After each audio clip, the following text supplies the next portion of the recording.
So good morning, Council. I'm excited to report back on the Youth Action Council. As you remember, this is something that we talked about last year at Retreat. I'm very pleased to report that this year was a very successful year. We started the recruitment back in May of last year. We recruited all of the high schools that have Louisville residents, which included all 5 in LISD plus Coppell. We included the homeschool. We tried to touch base with as many organizations that worked with homeschoolers, and we worked with the private schools. We ended up with 21 students from Louisville High School. We had 2 from Hebron High School, and then 2 that are homeschool students. Obviously, with it being the first year, we had a lot to get accomplished.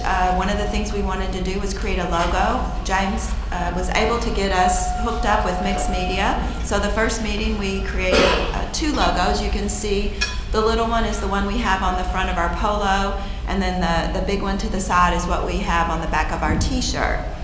We also spent some time throughout the sessions talking about what kind of service projects they were interested in. And they had 2 interests. They were interested in bullying, and they were interested in teen homelessness. So we'll talk a little more about how that project has progressed as we go through the slides. I wanted to put this one up just to show you how fortunate we were to have such a diverse group. We have 2 kids that were from a Chin background. We had some bilingual Hispanic children. We were very blessed to have a very diverse group. And all of these students are very engaged in their schools, and activities, which has been a positive. It's also been a little bit of a challenge when we talk about attendance. This year, as you know, we started on the September 11th. We had the meet and greet with the parents and the students before the council meeting, the little reception, and then they were sworn in at the council meeting. We spent the first meeting talking about the logo. Stacy helped us facilitate with the group to kind of find out some more. We surveyed the kids to find out what their interests were.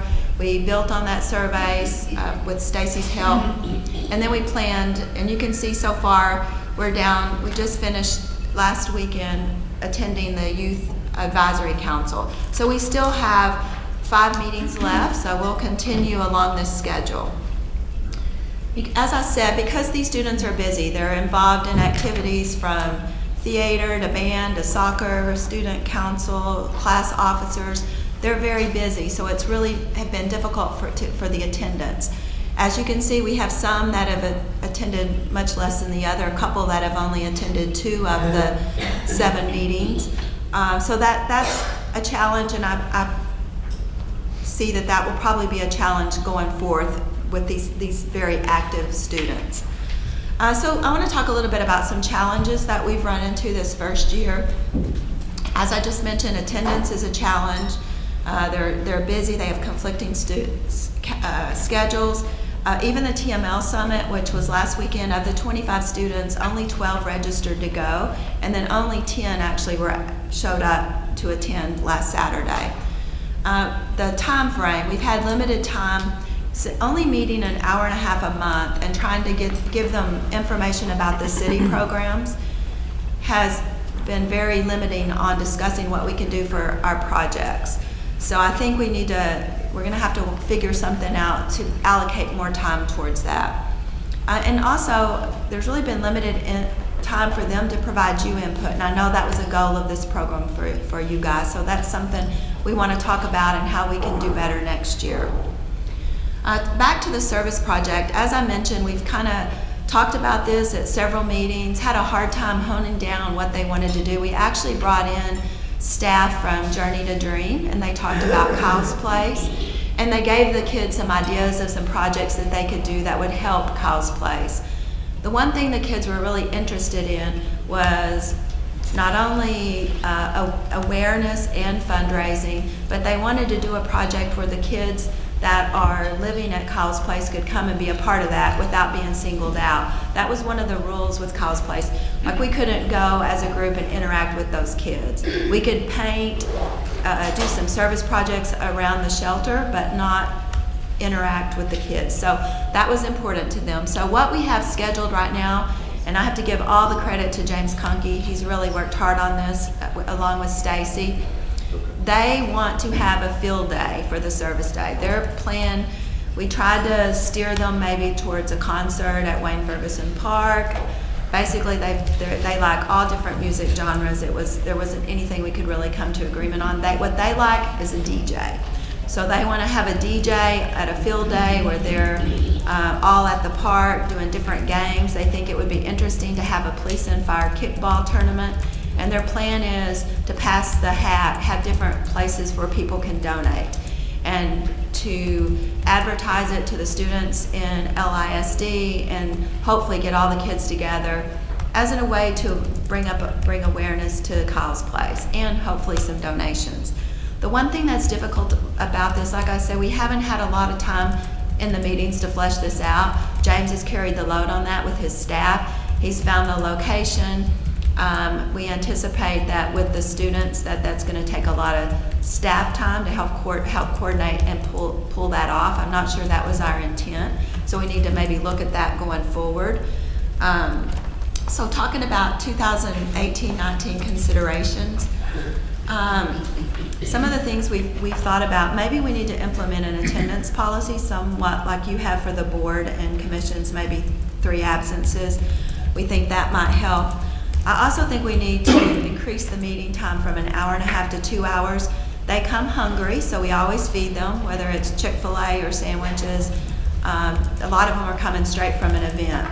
So by the time they eat and we do any programming or talking about what we do here at the City of Louisville, we try to get up and move some. We've toured the jail. We've looked at fire apparatus and police apparatus. We actually were able to go to the Park Master Strategy Planning meeting. So they've been able to do some of those things.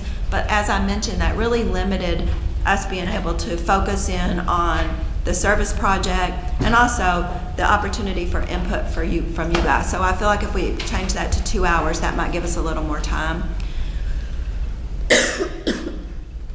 Also, the TML Summit. I didn't budget for overnight because it was local in Cedar Hill, but in hindsight, I think it would have been more attractive to the students and a lot easier for them.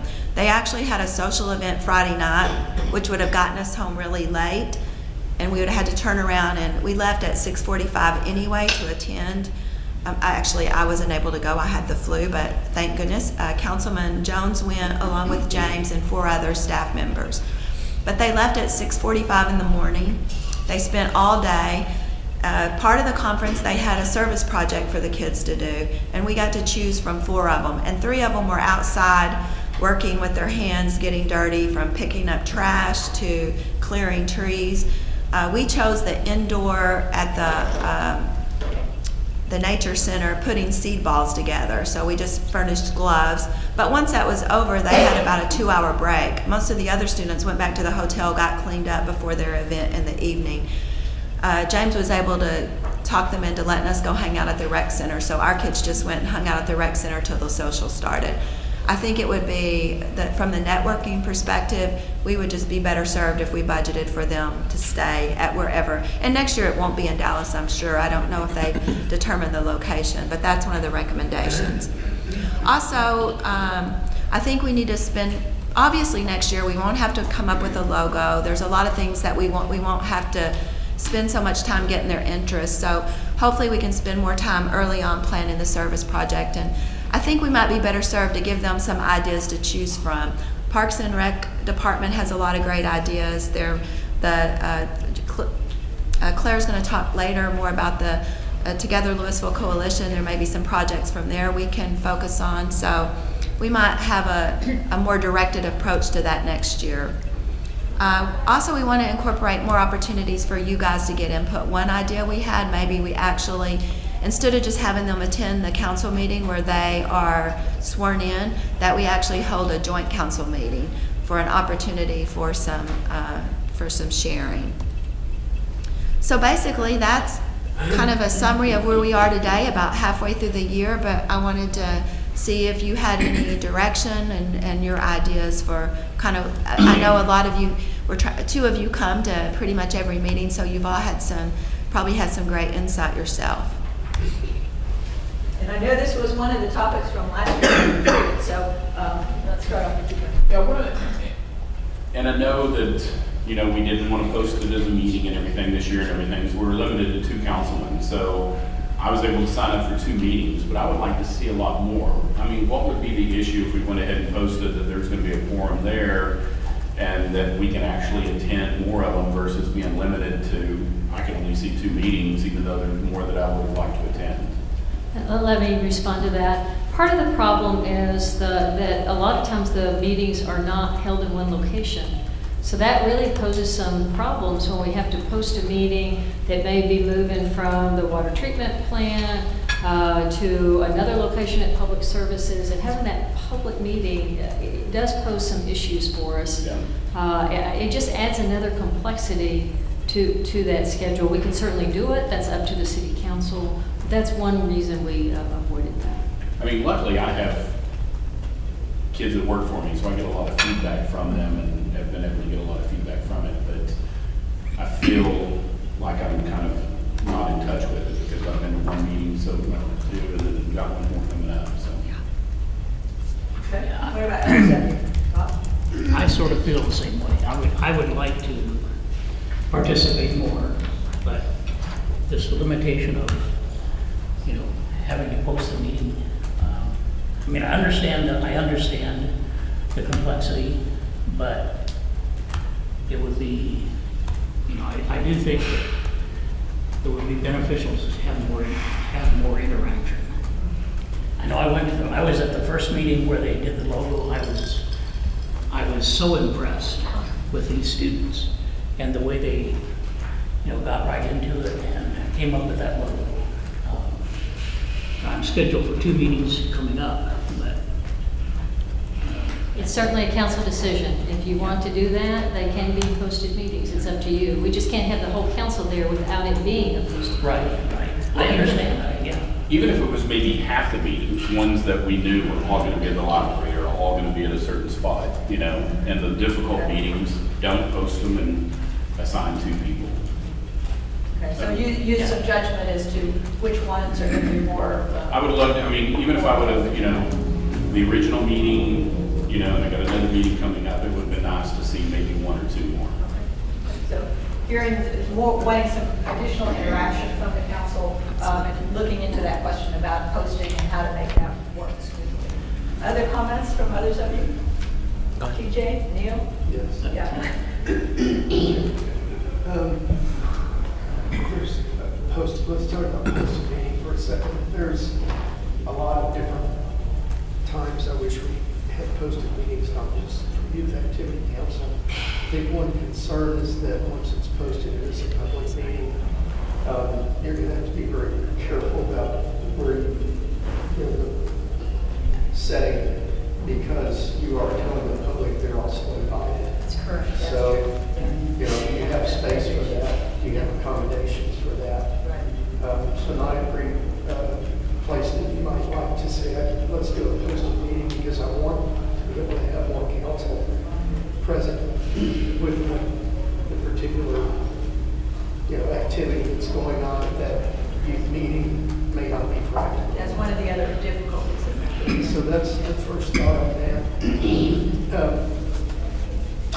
Some comments or notes I wrote down, no more than 3 absences. Yes, absolutely. One of the things that I think we should be teaching is responsibility. I think that's part and parcel of the Youth Activity Council, that they're stepping up to another level of responsibility. So what's the very first thing? Be there.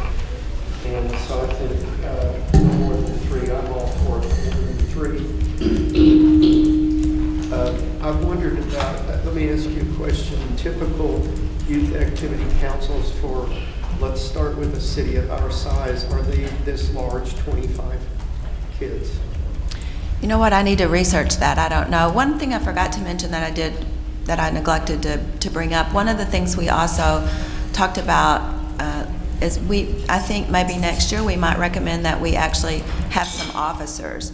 That might bring some more accountability. This year, by the time we got the logo and plus there'll be some more familiarity next year. I did neglect to mention we had 14 of the group were seniors, so we'll be rolling off. 8 were juniors and 3 were sophomores. So I think now then there's some some continuity, hopefully, as we move forward. It might also help to elect a chair or a president and vice president, and that might help with some accountability issues. So you kind of got ahead of me because that was Okay. one of the things One of the that other things you're thinking I about thought was too. missing is to have, you know, not just like a secretary, chair, vice chair, but sort of focus area leaders that as we, you know, as they gather an interest in different topics or express an interest in different topics. In other words, kind of getting towards that subcommittee thing where they're kept involved between our meetings, more involved between our meetings. Yeah. One of the things, going back to the 25-member question, is it, to me, might make more sense to do a little additional vetting and have a smaller number. It's better to have a dozen really dedicated kids than twice as many that are across the spectrum. And you can't always know. I mean, I recognize you can't always know how somebody's going to end up at the end of the day. But I would like to look. And then I've got a few other things. I'd like to look at, is this really the optimum size? Yeah, and just as a reminder, I wasn't sure if we'd get what the turnout, and we got 25 applications, and so rather than Turn the somebody. first year, and they all were very, for me looking at them, they all were very That first- qualified, very good. I would have hated to be the one to have That to. first meeting, they all looked really good. Yeah. Although there were emerging leaders even in the first Absolutely. meeting, it became obvious. Linda, could you go back to the slide with your recommendations there? Because that whole question about the attendance requirement, the attendance policy here, you know, that may be one of the things that, you know, the prospective people weed themselves out a bit just because Knowing. there's a more specific kind of a time commitment. But another thing might be to put a cap. You know, we got 25 applicants, so we took 25 applicants. But perhaps put a cap, let it be known ahead of time that there's only 18 that can participate, or 15. Yeah, and let me, James, as I mentioned, went to the summit because I wasn't able to attend, and he has some input on what size groups he saw. Yes, so Councilman, there were 18 or 19 different youth action councils from around the state that were represented at the summit. And at one point, they had all the students go and do one network activity, and they basically put all the adults in a small room to get out of the way. And our networking activity was talking in a circle about who we were and what our group was. And the smallest group was 7, but they said that's because they had a down year. They were trying to have more like a dozen to 15. The largest group, one city had actually 2 groups. They had their leader group, which was about 15, and then they had 40, 45 that were on their junior council that still met periodically and participated in events, but they didn't meet every month. So What city? 25 was probably a little bit on the high end, but it wasn't dramatically out of line. Okay. Do you remember what city had the massive? Colleen, I think. I believe that's Colleen that has 2. Wow. Okay. Makes Curious. That's a pretty, Gets So, that city. let me go finish my list. And, yeah, you got it. I can kind of move on. Yeah. Um, Want to get so- everybody's ideas. That last item, incorporate more opportunities for Youth Activity Council. I had probably a false expectation from the beginning, but I was expecting more interaction with perhaps a subgroup of the Youth Activity Council, and really from the same for all the council to have perhaps 2 members linked to a particular council member, or 3 members linked to a particular council So, like, member, kind of a mentor so that kind of thing. things that I'm working through, and a good example would be if I'm having to do research on something, is to say, here's what I'm researching, see what you can find, so that you can understand the backside of what goes into the council's, homework. So that's the last time. Okay, great. Those are some suggestions. I think we've got to be cognizant of the fact, if we've got them doing research for us, I mean, we're talking, vice president, presidents of student councils, people that are presidents of other clubs, they're trying to graduate, they're doing so much stuff. I think if we start doing too many subcommittees and research for us and this like that, they don't have time to do it. maybe A lot of them have too much jobs to and do. everything else. I mean, I think it's pushing it a little far, I may be wrong.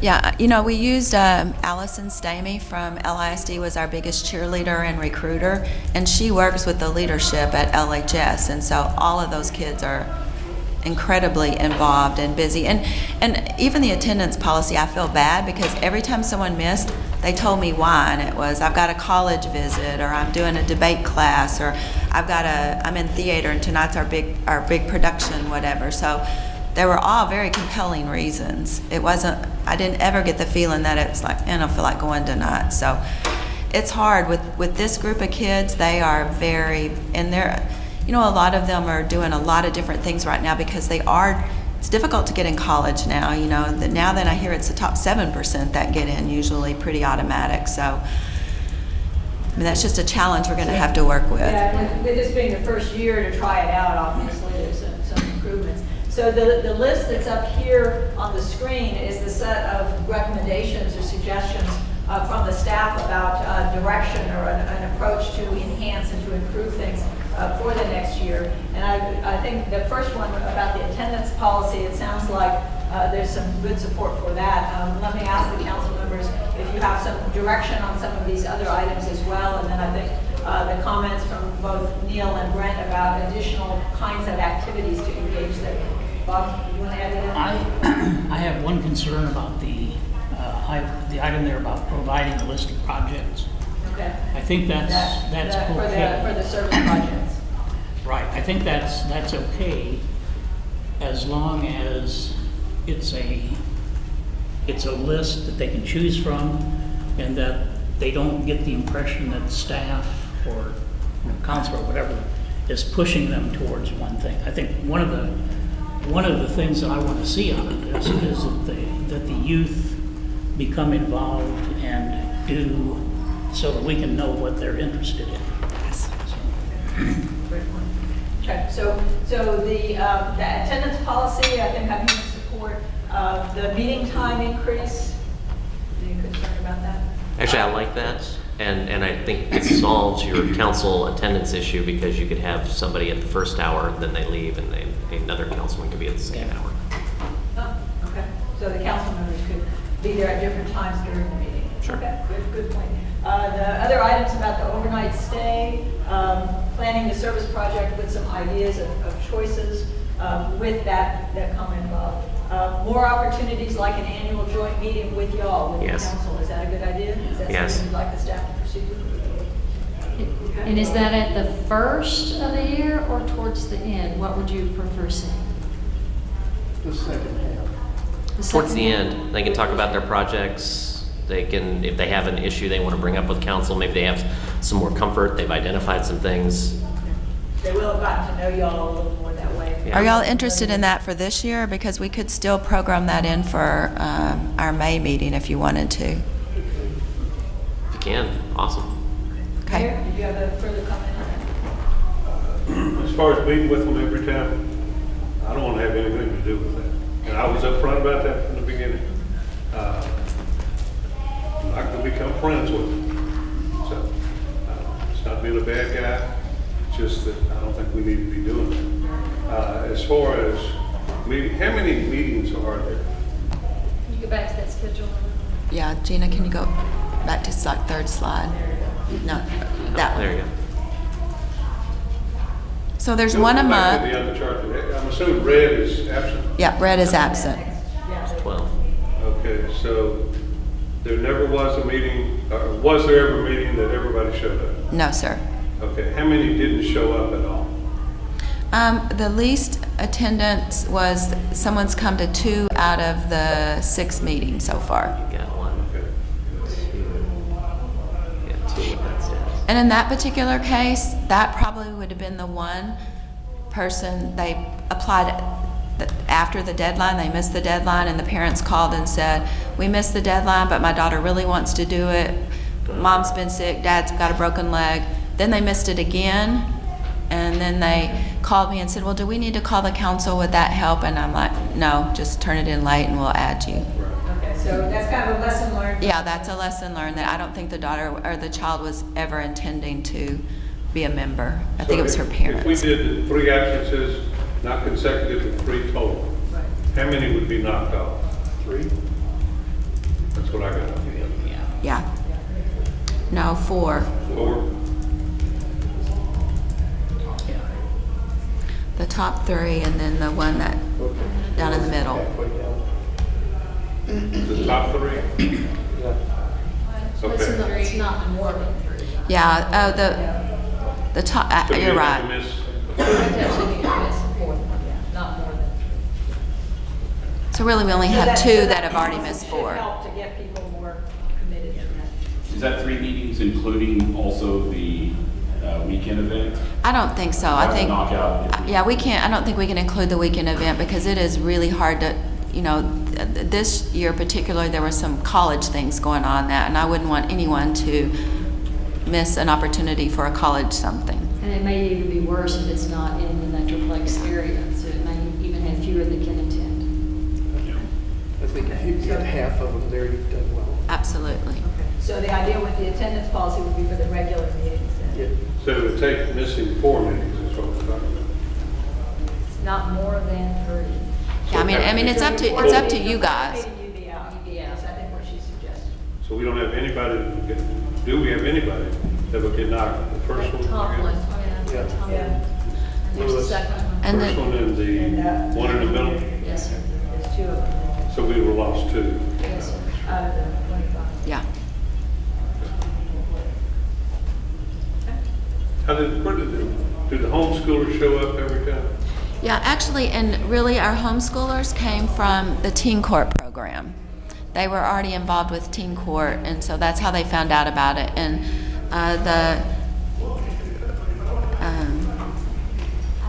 Audie's only missed 1, and then Ashley, and she's got a very serious health condition, and so she actually was in the hospital. So other than that, they're also the 2 that were 10th graders. The intent was 11th and 12th, but they came in at 10th grade. Okay. Thank you. Thank you, Chief. Any other clarifications for Linda on this project? Okay, I think that's great direction. I Absolutely. think you've got what you need there.